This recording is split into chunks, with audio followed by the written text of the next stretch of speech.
सम्पूर्ण प्रिय साथीहरू, हार्दिक अभिवादन। आज अन्तर्राष्ट्रिय नयाँ वर्ष 2021 को पहिलो दिन। सन् 2021 को वर्ष प्रवेश गरेको दिन। यस दिनको अवसरमा म सबै साथीहरूमा नयाँ वर्षको हार्दिक शुभकामना व्यक्त गर्न चाहन्छु। यो वर्ष सबैका निम्ति सुस्वास्थ्यको,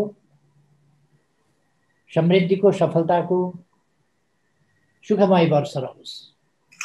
सफलता र प्रगतिको वर्ष रहोस्। धेरै धेरै शुभकामना भन्न चाहन्छु। साथीहरू,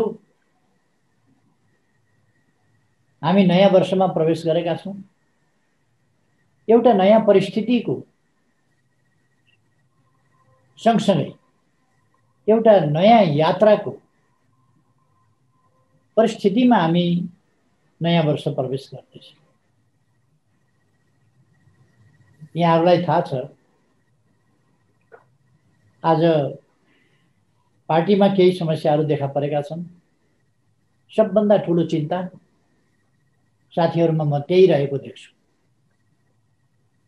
पार्टीमा उत्पन्न भएका समस्याहरू। साथीहरूलाई थाहा छ, मैले मेरा प्रयासहरूको सम्बन्धमा केही संक्षिप्तमा पहिले राख्न चाहन्छु। 50 वर्ष अगाडि नेपालका राजनीतिक पार्टीहरू प्रतिबन्धित, निर्वासित वा जेलमा अथवा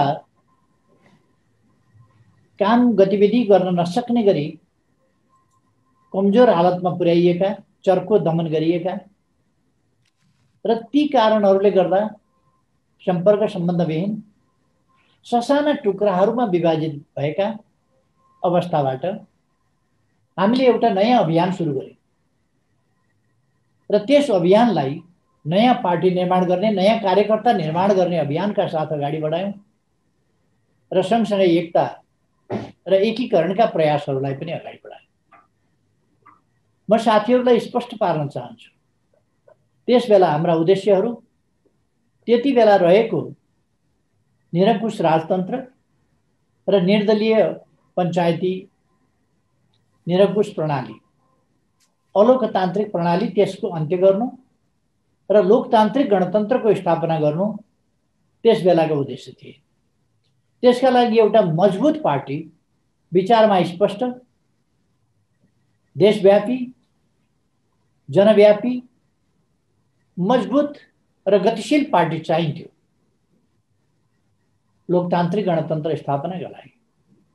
जुन कुरा 2006 सालमा, त्यसभन्दा 21 वर्ष अगाडि कम्युनिस्ट पार्टी स्थापनाका बेला वैचारिक हिसाबले अगाडि सारिएका थिए, त्यही कुरा हामीले 21 वर्षपछि व्यवहारिक रूपमा, आन्दोलनको रूपमा सशक्त ढङ्गले अगाडि बढाउन चाहे। त्यसभन्दा अगाडिका पार्टीका विभाजन, फुट, शिथिलता, निष्क्रियता, सम्बन्ध विच्छेदता र विलिनीकरण जस्ता प्रश्नहरूलाई हटाएर, वैचारिक अस्पष्टतालाई तोडेर एउटा स्पष्ट गन्तव्य, उद्देश्य, त्यस अन्तर्गतका नीतिहरू, लक्ष्यहरू सहित अगाडि बढ्न खोज्यो। अनुभवका केही कमीहरू थिए, अध्ययनका पनि केही कमीहरू थिए।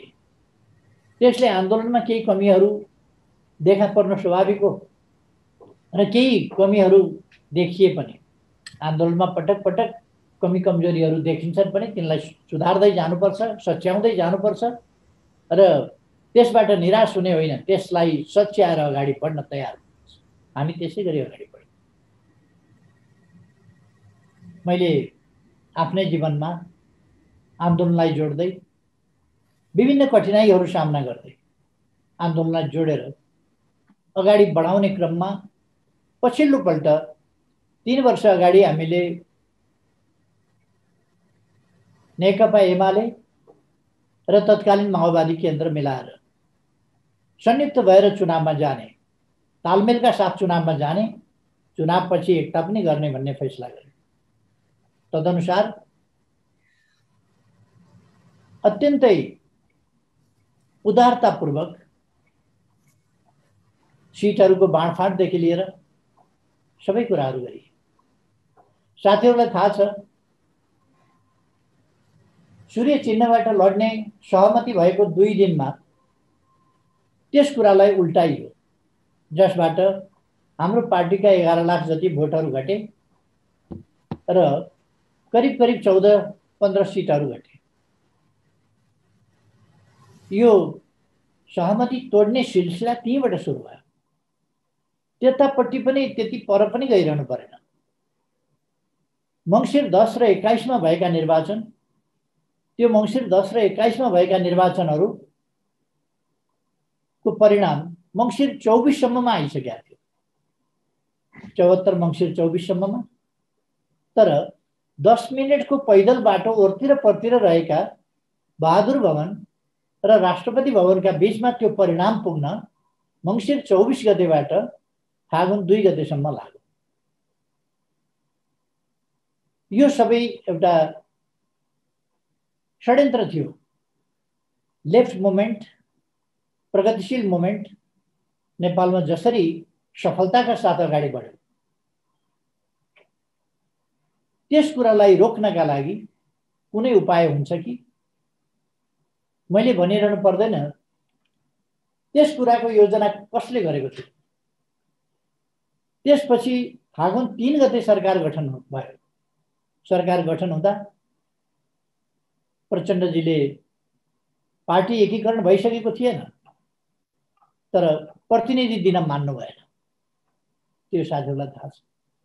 र केही दिन पछि मात्रै, धेरै प्रयासपछि मात्रै र उहाँका अन्यत्र उपायहरू नभएपछि मात्रै उहाँ हामीसँग सरकारमा सामेल हुन तयार। एउटा गठबन्धनबाट चुनाव लड्ने, गठबन्धनबाट चुनाव लडिरहेका बेला सरकार नछोडेर अर्को ढुङ्गामा पनि खुट्टा हालिराख्ने, परिणाम आइसकेपछि परिणाम रोक्न लगाएर त्यसपछि अनेक राजनीतिक शक्तिहरूसँग सरकार निर्माणको सम्बन्धमा संवाद गर्ने, त्यो संवाद सफल नभएपछि मात्रै हामीसँग आउने। वास्तवमा हामीले एकतातर्फको यात्रालाई सुरक्षित र सुनिश्चित बनाउनका लागि यी कुराहरूको छलफल त्यसबेला चलाएनौँ। त्यसबेला ती कुराहरूलाई धेरै सार्वजनिक गर्न चाहेनौँ। हामीले पचाएर राख्यौँ। बडो मुस्किलले पार्टी एकता गरियो। पार्टी एकता हुँदा उहाँहरूको छाँटकाट राम्रो देखिया थिएन। मुस्किलले एकता त गरियो, तर टफ बार्गेनिङका बिचमा। त्यसपछि पार्टीलाई 3 महिनाभित्र एकीकरण गर्ने भनियो।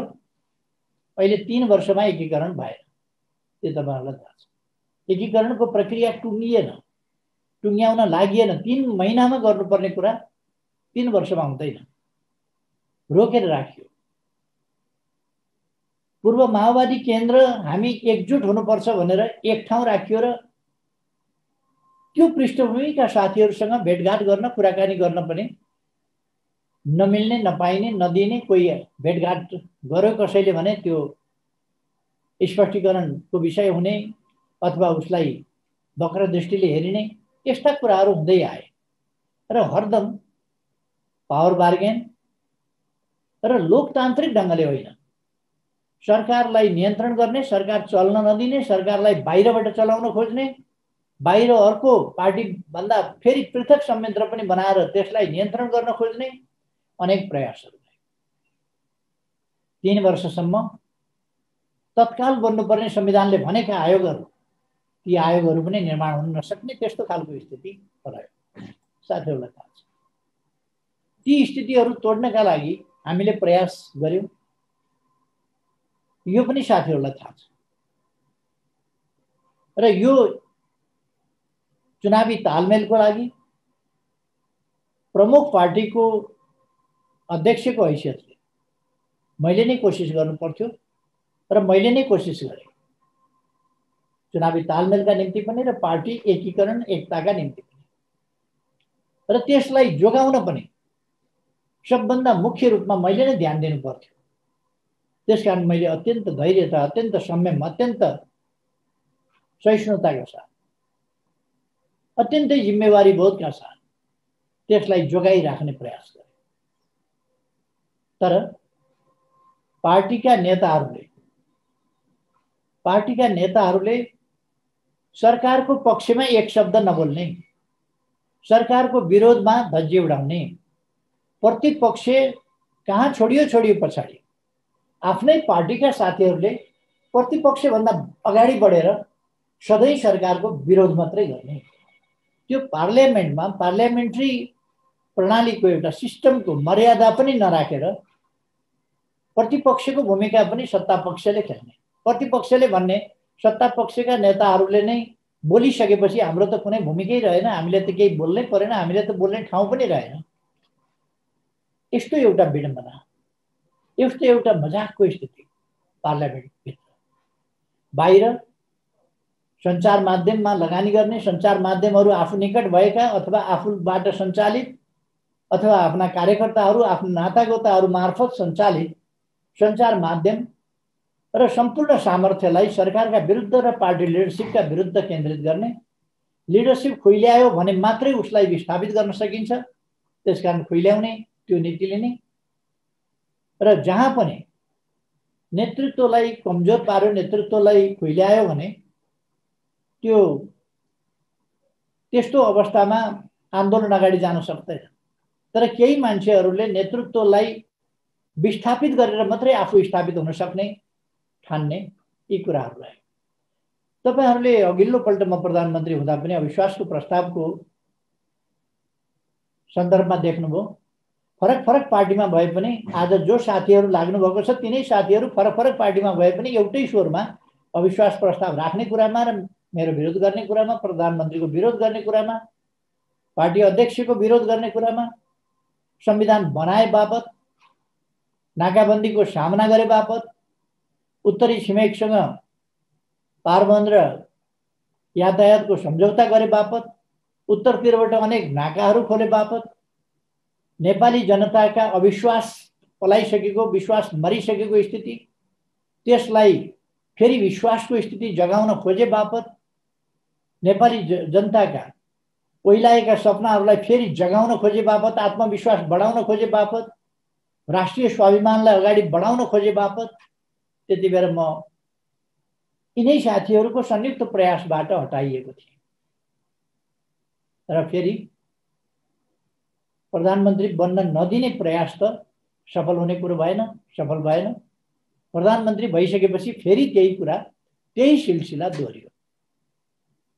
अहिले उहाँहरू संविधान कार्यान्वयन नगर्ने, संविधान कार्यान्वयन हुन नदिने र अस्तव्यस्तता सिर्जना गर्ने यस काममै लागिरहनु भयो। सरकारलाई असफल कसरी बनाउने त्यही काममा लाग्नुभयो र अस्थिरताका लागि प्रधानमन्त्री हटाउने, राष्ट्रपति हटाउने, राष्ट्रपतिमाथि महाअभियोग लगाउने, प्रधानमन्त्रीमाथि अविश्वास लगाउने, प्रदेशहरूमा अविश्वासको सिलसिला चलाउने र प्रदेशहरूमा अस्तव्यस्तता सिर्जना गर्ने यी खालका कामहरूमा जुट्नु।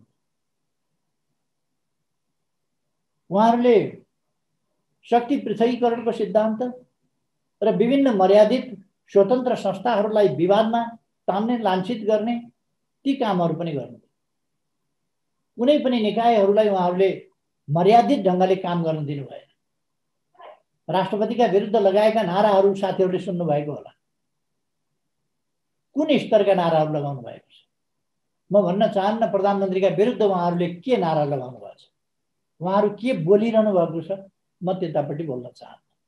यो सबै पृष्ठभूमि साथीहरूले देख्नु भएको छ। यसपल्ट यो काण्ड कसरी आयो, सबभन्दा चर्को गरी अब चाहिँ यही बेला हो भनेर यो किन तीव्र भयो यति बेला चाहिँ, जति बेला नेपालको आफ्नो भूमि जो 1816 मा सुगौली सन्धिपछि हामीले प्राप्त गरेका थियौं र त्यो भूमि 146 वर्षसम्म हामीले भोग चलन गरेका थियौं 1962बाट अर्थात् 58 वर्ष अगाडि हामीबाट त्यो भूमि खोसिएको थियो। त्यस भूमिलाई समेत सामेल गरेर हामीले नक्सा प्रकाशित गर्यौं। त्यस नक्सालाई हाम्रो स्वस्तिक चिन्ह जो संविधानमा व्यवस्था छ त्यसमा पनि सामेल गर्ने गरी संविधान संशोधन गर्यौं। अभूतपूर्व रूपमा संसदभित्र र संविधानको प्रश्नमा सर्वसम्मति कायम गरेर सर्वसम्मतिका साथ संविधान संशोधन गरेर देशको नक्सालाई संविधानको अङ्ग बनायौं। त्यसपछि ममाथिको हमला तीव्र भयो। साथीहरूलाई थाहा छ, तपाईहरुले सञ्चार माध्यमहरू कहाँ-कहाँका सञ्चार माध्यम कुन सञ्चार माध्यमको के भूमिका रह्यो हेर्नु भएको छ। र मैले साथीहरूलाई भने पनि यस ढङ्गले अरूका निम्ति अरूको गोटी भएर काम नगरौँ, हाम्रो देशको हितको निम्ति काम गरौँ, हाम्रो देशको सार्वभौमसत्ता, स्वाधीनता, स्वतन्त्रताको सही ढङ्गले प्रयोग गरौँ र हाम्रो भौगोलिक अखण्डताको रक्षा गरौँ। यसरी मैले साथीहरूलाई आग्रह गर्दै गएँ। तर उहाँहरू एकपछि अर्को षड्यन्त्र र भित्रभित्र हस्ताक्षर अभियानहरू सञ्चालन गर्ने पटक पटक त्यो तपाईहरुले सुन्नुभएको छ, देख्नुभएको छ। हस्ताक्षर अभियानहरू कसरी पटक पटक सञ्चालन भइरहे, एक दिनको मात्रै कुरा होइन। हस्ताक्षर क्याम्पेनहरू, जहिले पनि हस्ताक्षर, जहिले पनि हस्ताक्षर, जहिले पनि अविश्वास, जहिले पनि एउटा विरोधमा प्रचारका लागि पार्टीभित्र यस्तो छ, पार्टीभित्र यस्तो भइराखेको छ भनेर आश्चर्यजनक ढङ्गले उहाँहरू लगातार पार्टी अस्वस्थ छ, पार्टीभित्र अस्वस्थ गतिविधि छ, पार्टीभित्र चिरा छ, पार्टीभित्र फाटो छ, यही कुरा उहाँहरूले लगातार सम्प्रेषण गरिरहनु भयो देशभरि विश्वभरि। पछिल्लो समयमा आएर कार्तिक 28 गते अचानक एउटा प्रस्ताव मलाई प्रचण्डजीले दिनुभयो। त्यो प्रस्ताव 5 जना साथीहरूको थियो, तर सही हस्ताक्षर 1 जनाले मात्रै गर्नुभयो। 5 जनाले यो हाम्रो साझा प्रस्ताव हो भन्नुभयो। पार्टीभित्र 9 जनाको सचिवालयमा 5 जना अलग बस्ने, त्यो निर्णय गरेर बाहिर निर्णय गरेर आउने र कमिटीमा अस्वस्थता मञ्च। यस्ता खालका अभ्यासहरू भए र लिडरशिपलाई सिद्ध्याउनका लागि, आन्दोलनलाई कमजोर पार्नका लागि उहाँहरूले एउटा झुठो लान्छनाहरूको, आरोपहरूको यस्तो पुलिन्दा एउटा तयार गर्नुभयो र त्यो पुलिन्दा मलाई दिनुभयो र बजारमा पठाउनु। त्यति मात्रै होइन, पार्टीको लोगो प्रयोग गरेर पार्टीको केन्द्रीय कार्यालयको नाममा छापेर देशव्यापी वितरण गर्नु। देशमा कार्यकर्ताहरूका बीचमा घृणा फैलाउने, परस्परमा घृणा फैलाउने, द्वेष फैलाउने, झगडा लगाउने, मारपिट गराउने यस्ता खालका कामहरू गर्नु। भिन्नै प्रकारका भेलाहरू गराउन थाल्यो। अहिले पनि उहाँहरूका भिन्न भेला र नारा जुलुसहरू तपाईहरुले देख्नुभएको छ। अब म यहाँहरूलाई के भन्न चाहन्छु भने, मैले उहाँहरूलाई त्यो झुटो प्रस्ताव फिर्ता लिनुस् भने उहाँहरू त्यो झुटा प्रस्ताव फिर्ता लिन तयार हुनु भएन। त्यो स्थापित गरेर नेतृत्वलाई झुटा लान्छनाहरूका साथ भए पनि खुइल्याउने उहाँहरूको त्यो प्रवृत्ति, त्यो प्रयास जारी रह्यो। र उहाँहरूले जब अस्तव्यस्तता गर्न खोज्नुभयो, काम गर्न दिनु भएन र अब बाँकी 1.5-2 वर्षको अवधि जसरी अगाडि बढ्नुपर्ने त्यसरी बढ्न नसक्ने स्थिति र अब राष्ट्रिय राजनीतिमा एउटा अस्तव्यस्तता, अराजकता, संविधानको कार्यान्वयन हुन नसक्ने, प्रणाली स्मुथली अगाडि जान नसक्ने त्यस्तो स्थिति उहाँहरूले सिर्जना गर्नु। अहिले त्यसको तपाईहरु देखिरहनु भएको छ। पार्टीको बैठक बोलाउँदा उहाँहरू पार्टीको बैठकमा आउनु भएन। पार्टीको बैठकमा नआएर उहाँहरूले छुट्टै भेला गर्नुभयो र पार्टीको बैठक गर्यौं भन्नुभयो।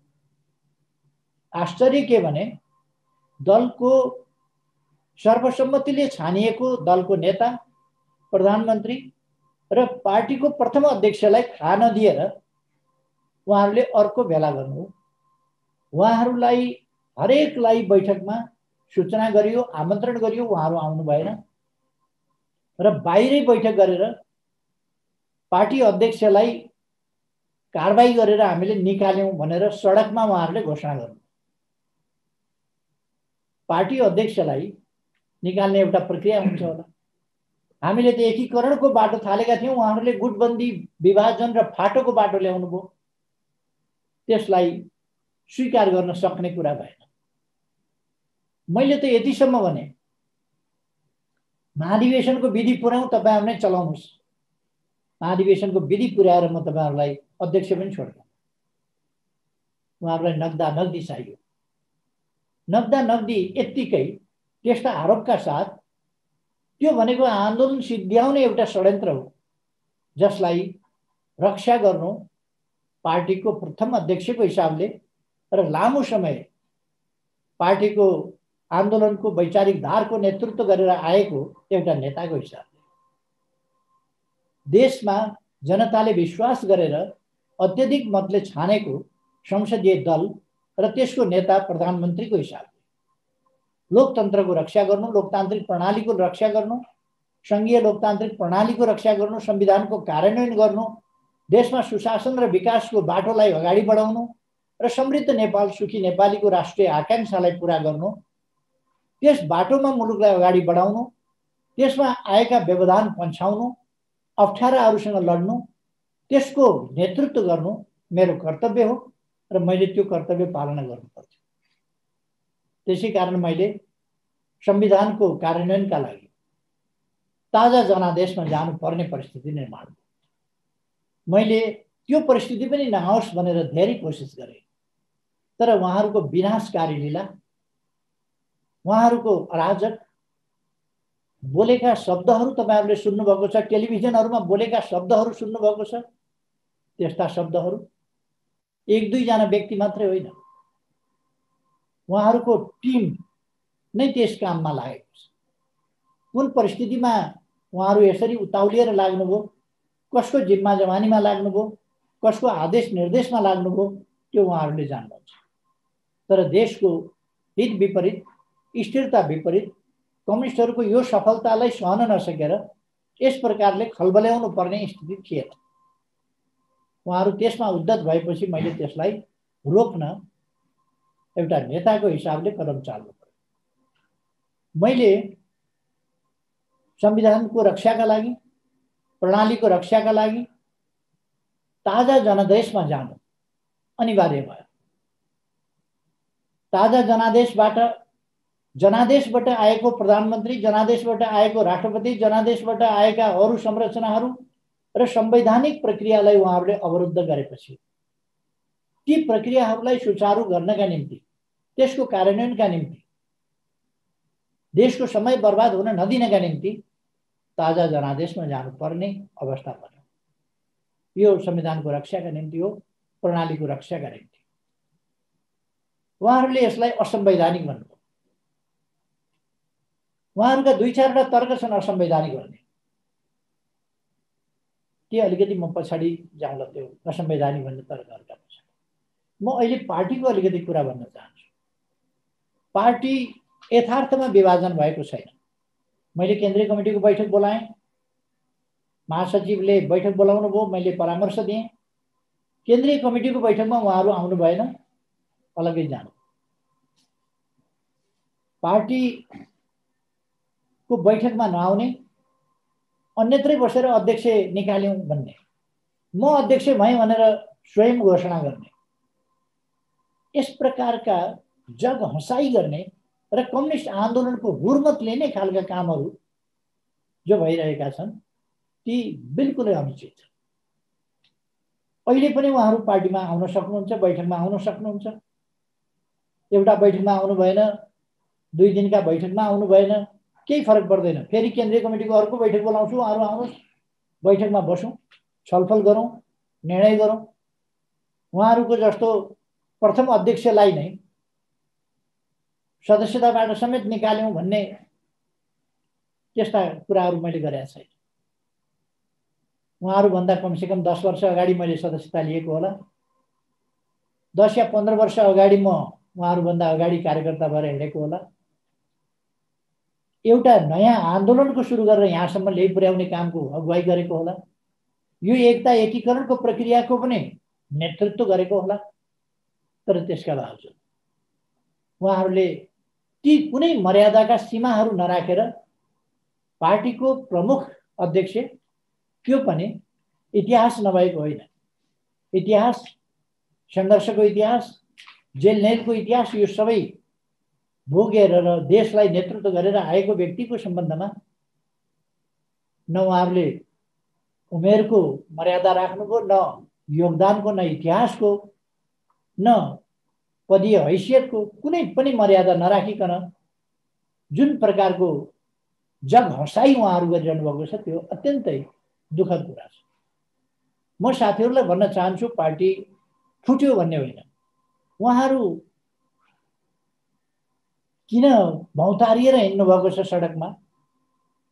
हामी यहाँ छौँ भनेर छातीमा टाँसेर सडकमा बस्नु, हामी यहाँ छौँ भनेर टाँसेर बस्नुपर्ने उहाँहरूलाई कारण के पर्यो? उहाँहरू त पार्टीको प्रचण्डजी अहिले पनि पार्टीको अध्यक्ष हुनुहुन्छ, हामीले त निकालेको छैन। माधव नेपालजी वरिष्ठ नेता हुनुहुन्छ, झलनाथजी वरिष्ठ नेता हुनुहुन्छ, अरू पनि नेताहरू हुनुहुन्छ, उहाँहरूलाई त निकालेको छैन। अनि उहाँहरू किन पार्टीका बैठकमा नआउने, अन्यत्र जाने, किन अरूतिर जाने, किन छलफल नगर्ने पार्टीमा? उहाँहरू भन्नुहुन्छ बैठक बोलाएन, बोलाउँदा आउनु, बोलाउन मान्नुहुन्न, बाहिर हल्ला गर्नुहुन्छ बैठक बोलाएन, बैठक बोलाउँदा किन आउनु भएन? उहाँहरू अन्यत्रै बस्नुहुन्छ, कतै ब्याङ्केटतिर। कुन ब्याङ्केटमा बस्नुहुन्छ? कार्की ब्याङ्केट, के ब्याङ्केट? अनि त्यहाँ बसेर पार्टीका फैसला भन्नुहुन्छ। त्यहाँ जम्मा भएर दलको नेता म भएँ भनेर एउटाले घोषणा गर्नुहुन्छ, अध्यक्ष म भएँ भनेर एउटा घोषणा गर्नुहुन्छ। संसद विघटन भइसकेपछि सांसदहरूको हस्ताक्षर भन्नुहुन्छ। संसद विघटन भइसकेपछि सांसदहरूको संसदीय व्यवस्थामा सांसदको हैसियत कायम रहेको हुँदैन। तर उहाँहरू प्रणालीको मजाक उडाइरहनु भएको छ, लोकतन्त्रको मजाक उडाइरहनु भएको छ र यस ढङ्गले घोषणा गर्नुभएको छ। उहाँहरू केही मान्छेहरू पार्टीको बैठकहरूमा सामेल नभएर पार्टीका स्वस्थ गतिविधिमा सामेल नभएको मात्रै हो। उहाँहरू अनावश्यक र अनुचित ढङ्गले केही मान्छेहरू लिएर सडकतिर जानुभएको मात्रै हो। म तपाईँहरूलाई भन्न चाहन्छु, पार्टी विभाजन भएको छैन, पार्टी विभाजन हुँदैन, पार्टी विभाजन हुन दिइन्न। केही मान्छे मैले रोकेर राख्न सकिनँ, उहाँहरूको जङ्गली महत्त्वाकांक्षालाई मैले शान्त गर्न सकिनँ, उहाँहरूको पदको हतारोलाई, विधि प्रक्रिया विहीन हतारोलाई मैले कुनै हिसाबले पनि बाटो थिएन त्यो। र उहाँहरूको हतारो देश र जनताको हितमा, आन्दोलनको हितमा, पार्टीको हितमा, केहीको पनि हितमा थिएन। उहाँहरूको व्यक्तिगत महत्त्वाकांक्षा, व्यक्तिगत स्वार्थ, पदको आकांक्षा बाहेक कुनै वैचारिक, राजनीतिक, कार्यक्रमिक केही पनि उहाँहरूको चाहिँ सोच थिएन। त्यसर्थ अघि भक्तजीले भन्नुभयो अदालत जाने स्थिति किन पर्यो, किन जानु पर्यो अदालत? बहुमत प्राप्त संसदीय दलको नेता, लगभग 64% बहुमतको सर्वसम्मत दलको नेता र प्रधानमन्त्रीले संसद विघटनको सिफारिस गरेर संविधान बमोजिम राष्ट्रपतिले संविधानको धारा 76 को उपधारा 7 बमोजिम प्रधानमन्त्रीको सिफारिसमा राष्ट्रपतिले प्रतिनिधि सभा विघटन गरी निर्वाचनको नयाँ मिति तोक्नेछ भन्ने कुरा संवैधानिक व्यवस्था हो। त्यस व्यवस्था अनुसार बहुमतले विघटनको सिफारिस गरेको छ। 64% मसँग छ, 64% को म प्रतिनिधित्व गर्छु भने 36% ले कुनै विकल्प दिन सक्दैन सरकारको, किनभने 36% ले बहुमत पुर्याउन सक्दैन, 51% चाहिन्छ। 15% उहाँहरू कहाँबाट ल्याउनुहुन्छ? त्यसकारण यो विकल्पहीन कुरामा उहाँहरू लाग्नु भएको छ। हामी अदालत गएका होइन, उहाँहरू अदालत गएका हुन्, उहाँहरू अदालत जानुभएको छ, हामी अदालत गएको होइन। हामी लोकतान्त्रिक प्रक्रिया प्रणाली यस बाटोमा सहज ढङ्गले अगाडि बढेका छन्। जब सरकारलाई काम गर्न दिएन, सरकारलाई व्यवधान पुर्याउन थालियो, व्यवस्थालाई, प्रणालीलाई, संविधानलाई सङ्कटमा पार्न थालियो, अस्थिरताको एउटा भयावह स्थिति सिर्जना गर्न खोजियो, त्यसबाट जोगाउनका लागि ताजा जनादेश बाहेक अर्को उपाय हुँदैन। उहाँहरू भन्नुहुन्छ प्रधानमन्त्रीले पाउँदैन। लिखित संविधान नै नभएको बेलायतमा अस्ति भर्खरै प्रधानमन्त्री बोरिस जोन्सनले पार्लियामेन्ट भङ्ग गर्नु, निर्वाचन गरौँ, स्वाभाविक कुरा हो। इजरायलमा अहिले त्यस्तै भइरहेको छ, अरू ठाउँमा त्यस्तो हुन्छ। कतिपल्ट भारतमा भङ्ग भएको छ, कतिपल्ट बेलायतमा भङ्ग भएको छ। त्यसकारण यो लोकतान्त्रिक प्रणालीमा, खास गरी संसदीय प्रणालीमा प्रधानमन्त्रीको प्रेरोगेटिभ, त्यसमा पनि अकारण होइन। यो 3 वर्षका सम्पूर्ण घटनाक्रमहरू प्रधानमन्त्रीलाई काम गर्न नदिएको, असहयोग गरिएको, विरोध गरिएको र पार्टी भित्रैबाट अनुशासनहीन अराजक काम। बोरिस येल्सिनले त सानो कुरामा 21 जना निकाल्नु भएको थियो, निष्कासन गर्नुभएको थियो। मैले त 1 जना पनि निष्कासन गरेको छैन।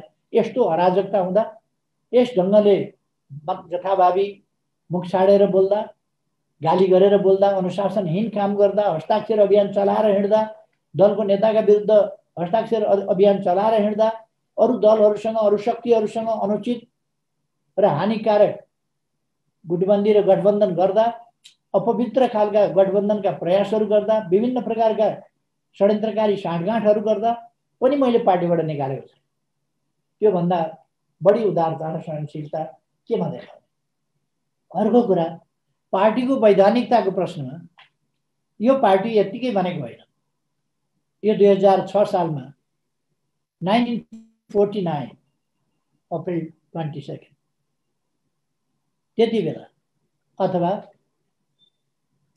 वैशाख 10 गते 2006 साल 9 गते 2006 सालमा स्थापना भएर अहिलेसम्म अनेकौंले बलिदान गरेर, अनेकौंले अङ्गभङ्ग, अनेकौंका परिवार, हजारौंका परिवार बिग्रिएर, अवस्था बिग्रिएर, अनेक उतार चढावहरूबाट आएर यो पार्टी यहाँ आइपुग्यो। यो पार्टी यत्तिकै आएको होइन। यसको वैधानिकता कसैले एउटा निवेदनको चिरकटो निर्वाचन आयोगमा पुर्याउँदैमा यसको वैधानिकताको प्रश्न, वैधानिकता जनताबाट प्राप्त हुन्छ। वैधानिकता एउटा चिरकटो निवेदन हालेर प्राप्त हुने होइन, इतिहासले वैधानिकता प्राप्त हुन्छ। र म साथीहरूलाई भन्न चाहन्छु, हामी वैधानिकताको दरखास्त हाल्न निर्वाचन आयोग गएका छैनौँ। किनभने हामीलाई जानुपर्ने आवश्यकता छैन। हामी पार्टी हौँ भन्ने कुरा थाहा छ। हामीले हामी यहाँ छौँ है भनेर कागज टाँसेर, छातीमा टाँसेर बस्नुपर्ने अवस्था होइन। दुनियाँलाई थाहा छ, देशलाई थाहा छ, दुनियाँलाई थाहा छ, विश्वलाई थाहा छ हामी कहाँ छौँ। उहाँहरू अलपत्र पर्दै हुनुहुन्छ। हामी यहाँ छौँ भनेर छातीमा टाँसेर बस्नुपर्ने, सडकमा पलेटी कसेर बस्नुपर्ने अवस्था आइसक्यो। त्यसो नगरे हुन्थ्यो। यो कुनै आशंका साथीहरूमा छ भने वैधानिकताको प्रश्नमा हामी वैधानिक पार्टी छँदैछौँ। हामी किन दरखास्त दिन जान्छौँ हाम्रो वैधानिकता चाहियो भनेर? हामी अर्को पार्टी दर्ता गर्न किन जान्छौँ जबकि हामीसँग पार्टी छँदैछ? हामी अदालत किन जान्छौँ जब हामी लोकतान्त्रिक प्रक्रियामा संविधान सम्मत ढङ्गले अगाडि बढिराखेका छौँ भने हामी अदालत किन जान्छौँ? उहाँहरू अदालत जानुभएको छ, लाइन लागेर अदालत जानुभएको छ, निर्वाचन आयोग जानुभएको छ, सडकमा जानुभएको छ, तमासा देखाउनु भएको छ, सञ्चार माध्यमहरूमा जानुभएको छ। र म उहाँहरूलाई आग्रह गर्न चाहन्छु, तपाईहरूको क्रियाकलापले जनताको मन दुखेको छ, कार्यकर्ताको मन दुखेको छ, दुःख गरेर पार्टी निर्माण गरेका कार्यकर्ताको मन दुखेको छ। तपाईहरू यस्तो काम नगर्नुहोस्। सडकमा गएर पार्टीलाई सत्तो सराप गरेर सरकारलाई, जनताले बनाएको वामपन्थी सरकार जसको ध्येय समृद्ध नेपाल, सुखी नेपाली छ, जसले राष्ट्रिय गौरव र प्रतिष्ठालाई माथि उठाएको छ, जसले अन्तर्राष्ट्रिय स्तरमा आफ्नो आवाज सुनिने स्थिति निर्माण गरेको छ, जसले अन्तर्राष्ट्रिय मञ्चहरूमा आफ्ना दृष्टिकोणहरूद्वारा एउटा भूमिका खेल्ने ठाउँतिर पुग्न लागेको छ या पुगेको छ, जसले छिमेक सम्बन्धहरूलाई न्याय र समानताका आधारमा माथिल्लो स्तरमा उचाइमा पुर्याएको छ र अन्तर्राष्ट्रिय सम्बन्धहरूलाई पनि मर्यादित र उचाइको स्थितिमा पुर्याएको छ। देशमा भ्रष्टहरूमाथि कारबाही भएको छ। 12 वर्ष अगाडि गरेका अपराधहरू या त्योभन्दा अगाडि गरेका अपराधहरू तिनीहरूलाई हिजो ढाकछोप गरिन्थ्यो भने आज खोजेर निकालिएको छ। त्यसर्थ म उहाँहरूलाई भन्न चाहन्छु, उहाँहरूले यस्तो जगहसाई गर्ने, दुनियाँ हँसाउने र कम्युनिस्ट आन्दोलनको हुर्मत लिने, जनताको मन रुवाउने र जनताका सफलताका, देशका सफलताका, अग्रगमनका सम्भावनाहरूलाई कमजोर पार्ने प्रयत्नहरू बन्द गर्नुहोस् र एकताबद्ध भएर हामी अहिले पनि म उहाँहरूलाई आग्रह गर्न चाहन्छु। विभिन्न हाम्रा मित्रहरू पनि दुखित हुन थालेका छन्, यस्तो किन भइरहेको छ, नभए हुन्थ्यो भनेर। म उहाँहरूलाई, साथीहरूलाई आग्रह गर्न चाहन्छु, उहाँहरू अभद्र, अशिष्ट, अमर्यादित, असभ्य नाराहरूका साथ सडकमा हुनुहुन्छ। यसो नगर्नुहोस्। नेपाली समाज एउटा संयमित समाज हो, शिष्ट, मर्यादित, सभ्य, सुसंस्कृत समाज हो। यो समाज यति तल गिरेको समाजको रूपमा नारी अस्मितामाथि खेलवाड गर्ने, सर्वोच्च सम्मानित राष्ट्रको संस्थामाथि आक्रमण गर्ने र अमर्यादित बद्ध आक्रमण गर्ने, असभ्य आक्रमण गर्ने, यस प्रकारका क्रियाकलापहरू गणतन्त्रको पक्षमा छैनन्। गणतन्त्रको विरुद्ध तपाईहरु यसरी नलाग्नुस्, लोकतन्त्रका विरुद्ध तपाईहरु यसरी नलाग्नुस्, म उहाँहरूलाई आग्रह गर्न चाहन्छु। फेरि पनि उहाँहरू पार्टी फुटो भनेर हिँड्नु भएको छ। म साथीहरूलाई भन्न चाहन्छु, पार्टी फुटेको होइन। केही साथीहरू किन अलग हुनुभएको हो, कसको आदेशमा, कसको निर्देशमा, कसका लागि अलग हुनुभएको हो, त्यो मलाई थाहा छैन। उहाँहरू बैठकमा नआएर आफै अलग्गिएर कुद्नु भएको छ। यस्तो नगर्नु पर्ने। निर्वाचन घोषणा भएपछि झन् पार्टी एकजुट भएर निर्वाचनमा जानुपर्ने, प्रतिपक्ष प्रतिद्वन्द्वीसँग एकजुट भएर सामना गर्नुपर्ने, निर्वाचन घोषणा भयो भनेर पार्टी फुटाउने, लोकतान्त्रिक अभ्यास र ताजा जनादेशमा गयो भनेर पार्टी फुटाउने, अविश्वासको प्रस्ताव राख्न र अविश्वासका खेलबाट दक्षिणपन्थी शक्तिहरूसँग कहाँबाट सरकार बन्छ? पार्टी फुटाएर उहाँहरू सरकार बनाउन खोज्दै हुनुहुन्छ। अरूसँग, दक्षिणपन्थी शक्तिहरूसँग मिलेर पार्टी फुटाएर, कम्युनिस्ट पार्टी फुटाएर अरूसँग मिलेर अनि कुन समाजवाद उन्मुख क्रान्ति गर्नुहुन्छ तपाईहरु? कुन समाजवाद उन्मुख बाटो हिँड्नुहुन्छ? उहाँहरू त्यो समाजवाद उन्मुख बाटो होइन, समाजवाद उन्मुख बाटो भत्काउने र दक्षिणपन्थीहरूसँग मिलेर एउटा बेडङ्गी गन्तव्यविहीन स्वार्थको यात्रा, स्वार्थ सहितको गठजोडको स्वार्थी यात्रा, त्यस प्रकारको यात्रा उहाँहरू गर्न चाहिरहनु भएको छ, हिँड्न खोजिरहनु भएको छ। यो वास्तवमै उचित कुरा होइन। त्यसर्थ म तपाईँ सम्पूर्ण यस जुम मार्फत यस कार्यक्रममा जोडिनुभएका साथीहरूलाई आग्रह गर्न चाहन्छु, तपाईहरु विदेशमा हुनुहुन्छ र देशप्रति चिन्ता गरिरहनु भएको छ। तपाईहरुको चिन्तालाई म अत्यन्तै उच्च सम्मान गर्छु, तपाईहरुको चिन्तालाई अत्यन्तै कदर गर्छु, तपाईहरुको चिन्ता स्वाभाविक छ। तर म तपाईहरुलाई के भन्न चाहन्छु भने तपाईहरु धेरै चिन्तित पनि नहुनुहोस्। आन्दोलनमा उतार चढावहरू आइरहन्छन्, नहुनु पर्थ्यो। हाम्रा साथीहरूले यस्तो नगर्नु पर्थ्यो। गरिहाल्नु भयो भने रोक्न खोजिएको हो, रोक्न सकिएन भने भिरबाट लड्नेलाई काँध थाप्न सकिँदैन भन्ने एउटा भनाइ छ। काँध थापेर पनि के गर्ने? मैले धेरै काँध थापेँ तर पनि केही पनि हुन सकेन। त्यसकारण धेरै चिन्तित नहुनुहोस्। चिन्ताले कुनै काम हुँदैन। सामना गर्न पर्दछ परिस्थिति। नयाँ परिस्थिति सामना भइ छोड्यो भने, उहाँहरू अलग भइ छाड्नुभयो भने अहिले उहाँहरूको ध्यान कस्तो कुरामा छ? पार्टीको कुरामा छैन, देशको कुरामा छैन, जनताको कुरामा छैन। उहाँहरू पार्टी कार्यालयहरू बलजफ्ती कब्जा गर्ने, पार्टीको सम्पत्ति बैंक खाता त्यसबाट हतार हतार पैसा निकालेर गायब गर्ने, यस्ता खालका कुराहरूमा पार्टीको दुःख गरेर कार्यकर्ताका रगत पसिनाले जोडेको पार्टीको सम्पत्ति कब्जा गर्ने, यस्ता खालका क्रियाकलापहरूमा उहाँहरू लाग्नुभएको छ। त्यस्ता कुराहरूमा पार्टी कार्यकर्ताहरूको भिडन्त गराउन खोजिरहनु भएको छ, भिडन्त गराइरहनु भएको छ। अहिले के पार्टीको सम्पत्ति कसको हो भन्ने, त्यो त भोलि कानुनले कसको हो भन्ने कुरा हेर्दै गए पनि त हुन्छ नि, चित्त बुझेर भने। कार्यकर्ता भिडाउने, कार्यकर्ता लडाउने, यो सब तमासा पार्टीलाई मिल्नै नदिने गरी उहाँहरूले पुस्तिका आरोप पत्र मलाई दिनुभयो, बाँड्नुभयो, त्यसपछि प्रकाशित गर्नुभयो। तल तलसम्म देश विदेशमा कार्यकर्तामा एकतै हुन नसक्ने गरी त्यस आरोप पत्र, छापिएको आरोप पत्रलाई उहाँहरूले वितरण गर्नुभयो। त्यसको बारेमा वाद विवाद गराउने र झगडा लगाउने, त्यस खालका प्रयासहरू उहाँहरू गर्दै। अब म तपाईहरुलाई भन्न चाहन्छु, विदेशमा भएका साथीहरूलाई, तपाईहरुको चिन्ता जायज छ, तर धेरै चिन्ता गर्ने भन्दा पनि परिस्थितिको सामना गर्न तयार हुनुहोस्।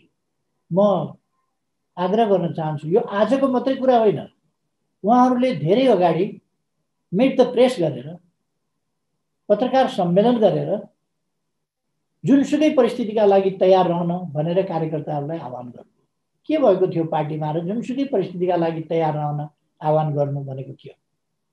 उहाँहरूले त्यो गर्नु। उहाँहरूले अब पार्टी त फुटिसक्यो भनेर धेरै अगाडिदेखि उद्घोष गर्नुभयो कार्यकर्ताहरूका बिचमा। पार्टी फुटिसक्यो भनेर उद्घोष गर्नु, कहाँ फुट्या थियो पार्टी? उहाँहरूको फुटाउने योजना थियो, त्यसको तयारी थियो, त्यसको अभिव्यक्ति नै उहाँहरू दिइरहनु भयो। त्यसका निम्ति नै उहाँका दुष्प्रचारहरू जो गरिरहनु भएको थियो त्यस उद्देश्यका लागि भएका थिए। त्यसकारण यो आजको मात्रै प्रयास होइन, यो लामो समयदेखिको अभ्यास। प्रधानमन्त्री र अध्यक्ष दुवै पद केपी ओलीले छोड्नुपर्छ भनेर निर्लज्ज ढङ्गले मागेको, राजीनामा गर्नुपर्छ, छोड्नुपर्छ, कहिले कहिले त्याग गर्नुपर्छ भन्ने जस्ता नरम र गुलिया शब्दहरू समेत प्रयोग गरेको, कहिले भद्दा ढङ्गले पद छोड्नुपर्छ, हट्नुपर्छ भनेको तपाईहरुले सुन्नुभएको छ। केपी ओलीले दुवै पदबाट हट्नुपर्ने, जसले यो आन्दोलन निर्माण गर्न अगुवाई गर्यो उसले थपक्क छोडिदिनु पर्ने र उहाँहरूलाई बिगार्न दिनुपर्ने। सपार्ने बाटोमा उहाँहरूलाई मैले भने आउनुहोस्, सपार्ने बाटोमा लाग्नुहोस्, म सधैँ बस्ने होइन, म छोड्ने हो। तर उहाँहरू बिगार्नका लागि अहिलेको अहिले छोड्नुपर्ने, अपमानित भएर छोड्नुपर्ने र त्यसपछि ममा मात्रै सीमित रहने होइन। अहिले तपाईहरु देखिरहनु भएको छ साथीहरूले, प्रदेश प्रदेशमा अविश्वासको प्रस्ताव, प्रदेश प्रदेशमा हस्ताक्षर, यो अभियान, यो क्याम्पेन उहाँहरू चलाइरहनु भएको छ। सबतिर अस्थिरता, सबतिर बेमेल, सबतिर फाटो, सबतिर झडप, सबतिर अशान्ति र लोकतान्त्रिक प्रणाली ठिक होइन, यो संघीयता ठिक होइन र गणतन्त्रात्मक प्रणाली ठिक होइन। यो निष्कर्ष निकाल्न उहाँहरू खोजिरहनु भएको छ। राष्ट्रपतिको काम ठिक भएन, यहाँ त राजा चाहिन्थ्यो भनेर उहाँहरू राजा चाहिन्थ्यो भन्नेलाई ठाउँ दिनका लागि राष्ट्रपति भएन, राष्ट्रपतिको हुर्मत दिने काम गर्नुभएको छ, बेइज्जत गर्ने काम गर्नुभएको छ। किनभने राष्ट्रपति भनेको काम लाग्दैन, यस देशमा राष्ट्रपति हुँदैन, त्यो सन्देश उहाँहरू दिन खोजिरहनु भएको छ। तर अहिलेको नेपाली जनता यति सचेत छ, यति सजग छ, यति सङ्गठित छ र यति तयारी अवस्थामा छ कि प्रतिगमनतर्फ मुलुक फर्किन दिन सक्दैन। नेपाली जनताले फर्किन दिने छैन, फर्किन दिँदैन। नेपाली जनतामा त्यो सजगता आएको छ। त्यसकारण म साथीहरूलाई आग्रह गर्न चाहन्छु, तपाईहरु त्यति चिन्तित नहुनुहोस्। संविधान अब असफल हुन्छ, संविधान खत्म हुन्छ भन्ने निरर्थक तर्कहरू, निरर्थक कुराहरूको हल्ला चलाइएको छ। त्यो होइन साँचो। संविधान कार्यान्वयन हुन्छ। संविधानको कार्यान्वयनका लागि नै अहिले मैले कदम चालेको छु। अर्को कुरो, प्रणालीको रक्षा हुन्छ। रक्षाका निम्ति नै मैले कदम चालेको छु।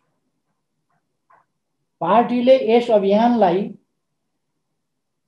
सफलतापूर्वक अगाडि बढाउँछ, त्यसकै निम्ति मैले यो कदम चालेको छु। तसर्थ म साथीहरूलाई आग्रह गर्न चाहन्छु। उहिले हामी भन्थ्यौँ हामी जित्नेछौँ एक दिन भनेर। अहिले हामी भन्छौँ हामीले जितेका छौँ र हामी जित्छौँ। फेरि हामी जित्दै जान्छौँ। अहिलेको हाम्रो प्रणालीमा बहुमत साधारण कुरा होइन। बहुमत प्राप्त गर्न कसैका निम्ति पनि सजिलो छैन। किनभने 110 समानुपातिक छ। प्रत्यक्षतर्फ बहुमत ल्यायो, 85-90 सिट ल्यायो भने पनि फेरि समानुपातिकले तल पछाडि तान्छ।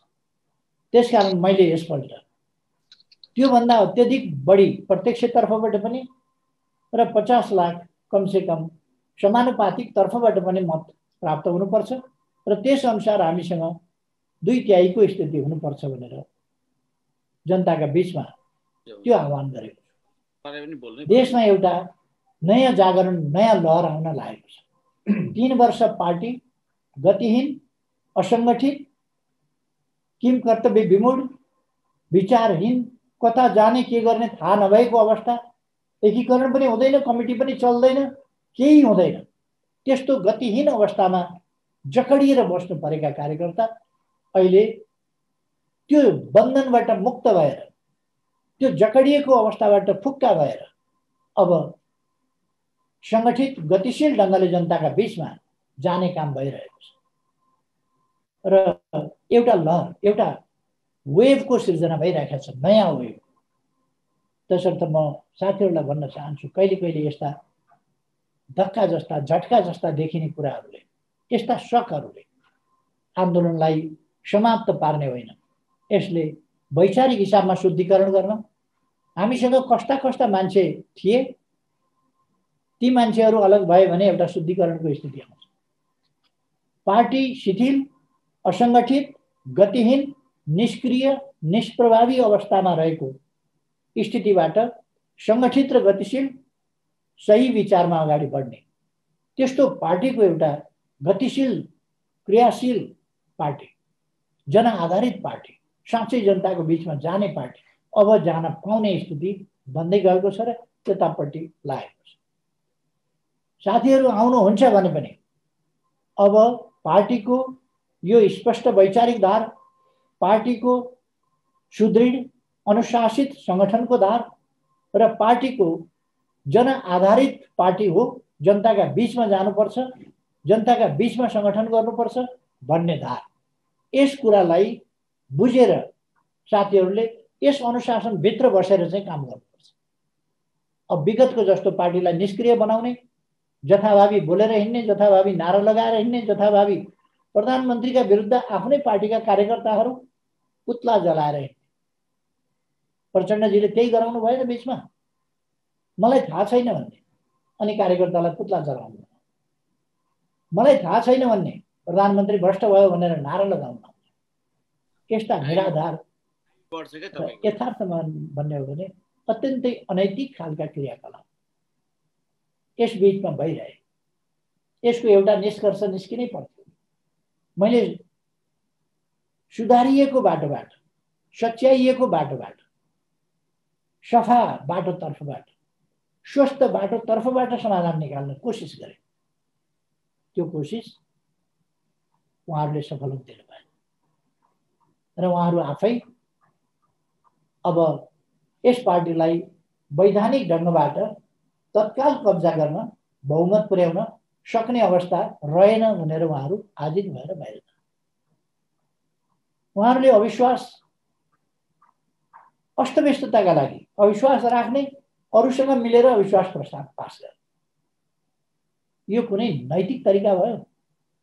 कम्युनिस्ट पार्टीको नेताका विरुद्ध एक फ्याक्सनले, एक सेक्सनले, त्यसको एक फ्याक्सनले अविश्वास प्रस्ताव राख्न मिल्छ कुनै दलको? निष्कासन गर्नुपर्ने हो। मैले त निष्कासन गरेको छैन। यति हुँदा पनि सकेको छु। आफ्नै पार्टीका केही सांसदहरूले अरूसँग मिलेर अविश्वास राख्न थाल्दा अब बोरिस येल्सिनले निकालेको किन त? के अरे बोरिस जोन्सनले निकालेको किन? उहाँले निकाल्नु भएको त्यसै कारण हो। अराजकता भएपछि पार्टी चल्दैन। त्यसकारण मध्यावधिमा किन जानुभयो? आन्तरिक कारणले मध्यावधिमा जानुभयो। अर्को संसद पुनर्स्थापना हुन्छ कि भन्ने जुन कुरा हो, संसद पुनर्स्थापना हुँदैन, किनभने संसदमा अर्को विकल्प छैन। बहुमतको सरकारले म चलाउन्न, म यो समय बर्बाद गर्ने गरी सरकारको काममा व्यवधान भयो, म ताजा जनादेशका लागि जनताका विचार जान्छु भन्दा यो अस्थिरता तर्फको यात्रा होइन। अस्थिरता तर्फको यात्रालाई रोक्नका लागि, विशाल अस्थिरता निम्त्याउन खोजियो, त्यसलाई रोक्नका लागि स्थिरता तर्फको यात्रा हो। जनादेशबाट ताजा सरकार, ताजा जनप्रतिनिधि, ताजा संसद। सरकारले संसदमा प्रस्तुत गरेका निर्णयार्थ प्रस्तुत गरेका कुराहरू सभामुखले प्रस्तुत नगर्ने, यो भन्दा संसदीय एनार्किजम के हुन्छ? अराजकता के हुन्छ? सरकारको प्रस्ताव निर्णयार्थ पेश गर्नुपर्ने छ, त्यो नगर्ने। हाम्रा कूटनीतिक सम्बन्धहरू कमजोर हुने, आशंकित हुने, अविश्वसनीय हुने, हाम्रा विकासका प्रयासहरूमा बाधा पुग्ने, संसदले गर्नुपर्ने निर्णय गर्न नदिएर सभामुखले रोकेर राख्ने, यस प्रकारका कामहरू संसदीय प्रणालीमा हुन्छन्। तर यहाँ हुने गरेको छ। संसद विघटन भइसकेपछि केही सांसदहरूले हस्ताक्षर गरेर अविश्वासको प्रस्ताव राख्ने भन्दै 3:30 बजे प्रस्ताव दर्ता गर्ने गरे। संसद विघटन भइसकेपछि अविश्वासको प्रस्तावको दर्ता गर्नुको कुनै अर्थ छैन, त्यसकारण यो दर्ता नगर्ने भनेपछि उहाँहरू सभामुख कहाँ गएर 10:40 मै म कहाँ आएको थियो निवेदन भनेर किर्तै शनाखत गर्नुहोस्।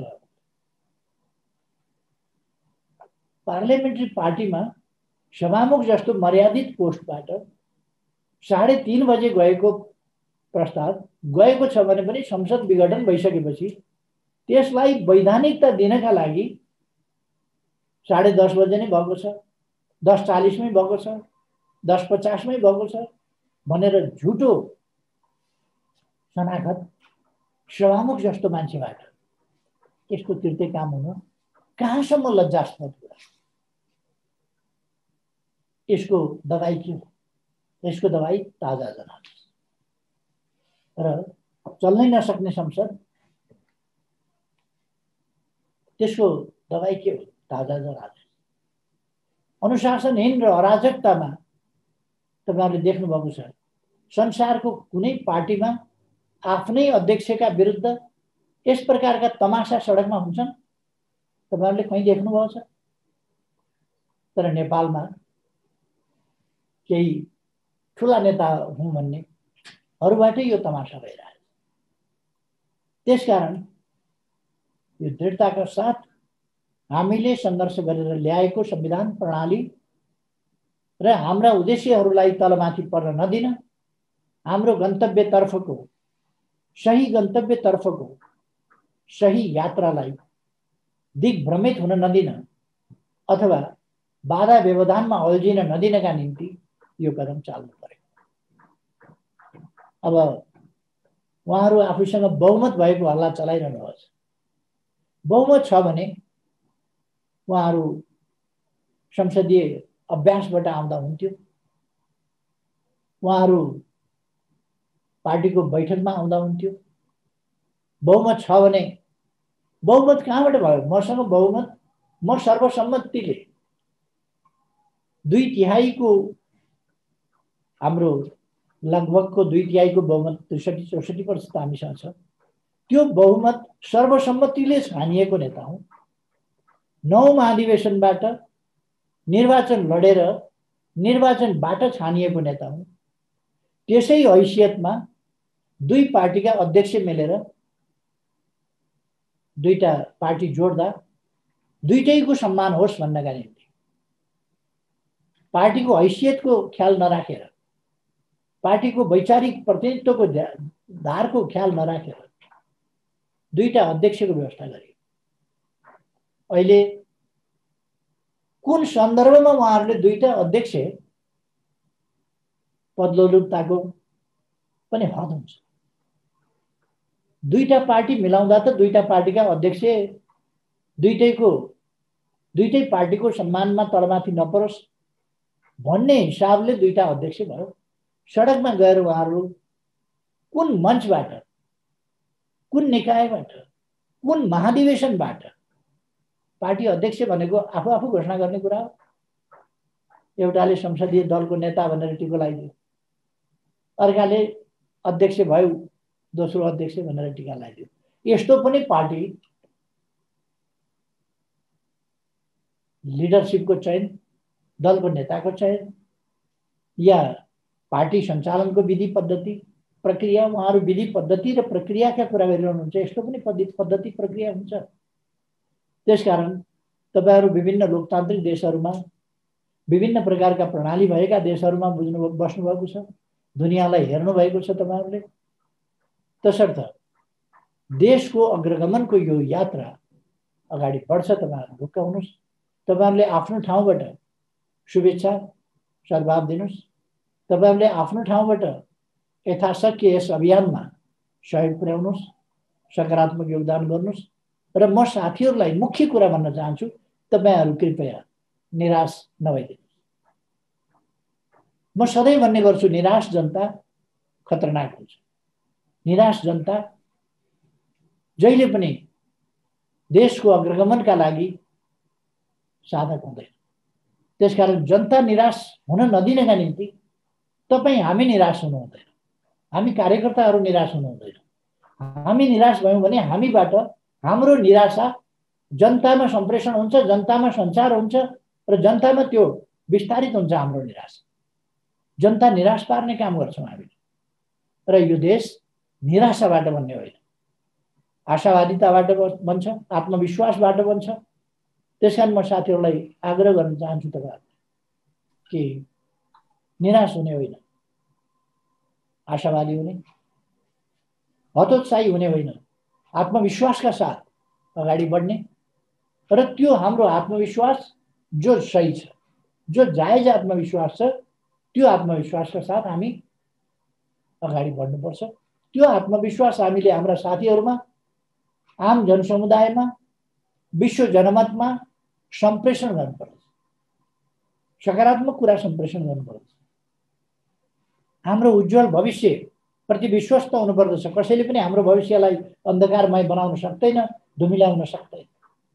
किनभने यो 21औं शताब्दी हो र हामी शताब्दीऔं सङ्घर्ष गरेका अनुभवहरू लिएर बसेका छौँ।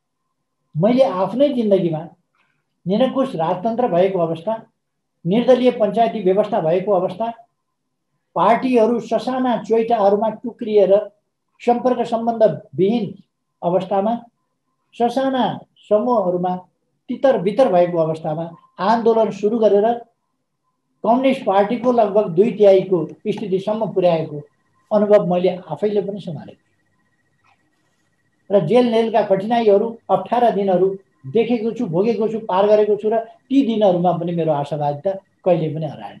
किनभने हाम्रा विचारहरू महान छन्, हाम्रा उद्देश्यहरू, गन्तव्यहरू महान छन्। त्यसका निम्ति हामीले सही बाटो लिएका छौँ। सही बाटो लिनका निम्ति हामीसँग त्यसको कार्यान्वयनका निम्ति सशक्त सङ्गठन छ हामीसँग, र त्यसको कार्यान्वयनका निम्ति सक्रियता छ हामीसँग। हामी सक्रिय छौँ। म साथीहरूलाई भन्न चाहन्छु, तपाईहरुलाई बिरामी प्रधानमन्त्री भनेर धेरैले सुनाएका होलान्। धेरैपल्ट म बिमारी पनि परेको थिएँ। अहिले तपाईहरुले देख्न सक्नुहुन्छ म स्वस्थ छु र यो आन्दोलनको अग्रभागमा छु, अग्रमोर्चामा छु। र यस देशको प्रगतिशील आन्दोलनलाई, यस देशको विकासलाई, यस देशको सुशासनका लागि र यस देशलाई समृद्धितर्फ बढाउनका लागि अहिले पनि नेतृत्व गरिरहेको छु। र कति मेहनत गर्छु, कति काम गर्छु, त्यो तपाईहरुले साथीहरूबाट पनि सुन्नै भएको होला। मैले धेरै केही भनिरहनु पर्ला जस्तो लाग्छ। त्यसो त हामी निराश हुनु हुँदैन। साथीहरूलाई म निराश नहुनका लागि आग्रह गर्न चाहन्छु। फेरि एकपल्ट भन्न चाहन्छु, हामी उहाँहरू बहुमत छ आफूसँग भनेर कराइरहनु भएको छ सडकमा। बहुमत अल्पमत यसको टुङ्गो अहिले हुँदैन, चुनाव पछि हुन्छ। चुनाव पछि तपाईँहरूले बहुमतको हो, अल्पमतको हो, प्रमुख पार्टीको हो, यो तपाईँ हामीले देख्नेछौँ। र त्यो देखाउनका निम्ति पनि म साथीहरूलाई सक्रिय हुन पनि आग्रह गर्न चाहन्छु, अनुरोध गर्न चाहन्छु। साथीहरू, हामीले हाम्रो सक्रियताबाट हामी मजबुत स्थितिमा छौँ र हामी सफलता प्राप्त गर्न सक्छौँ भन्ने कुरा हामीले पुष्टि गर्नुपर्छ। अब मैले धेरै समय नलिउँ, म फेरि एकपल्ट नयाँ वर्ष, इस्वी सनको नयाँ वर्ष 2021 को यो पहिलो दिन, यस वर्षमा प्रवेश गर्दै गर्दा म यहाँहरू सबैमा धेरै धेरै शुभकामना भन्न चाहन्छु।